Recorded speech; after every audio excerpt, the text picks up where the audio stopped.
Naiknya harga BBM bersubsidi berdampak bagi pekerja swasta di Makassar, Sulawesi Selatan.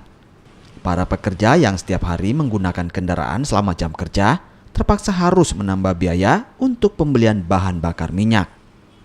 Muhammad Iqbal, salah satu pekerja swasta yang setiap hari menggunakan kendaraan selama jam kerja, mengaku kini harus mengeluarkan biaya hingga Rp40.000 per hari untuk mengisi BBM motornya. Padahal sebelumnya Muhammad Iqbal hanya mengeluarkan uang Rp28.000 per hari untuk mengisi BBM motor.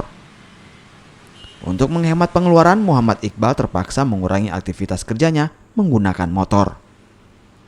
Dampak kenaikan BBM bagi saya sangat saya rasakan karena saya sebagai jurnalis pekerja swasta harus mobile di lapangan, bukan cuma satu tempat liputan saja, tetapi berpindah-pindah dalam satu hari. Dan sehari itu bisa sampai 5 kali tempat liputan. Jadi itu sangat mempengaruhi bagi saya.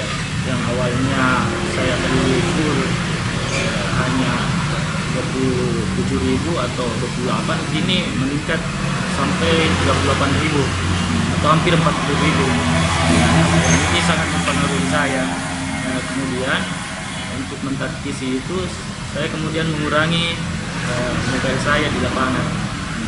Jadi saya hanya pergi liputan jika ada penugasan atau mengurangi keluar bagi untuk agenda yang tidak penting.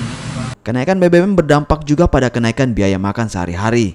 Para pekerja pun berharap agar pemerintah dapat memberikan solusi yang tepat pasca kenaikan BBM bersubsidi. Apalagi upah para pekerja tidak mengalami kenaikan mengikuti kenaikan BBM. Nila Rustam, Kompas TV, Makassar, Sulawesi Selatan.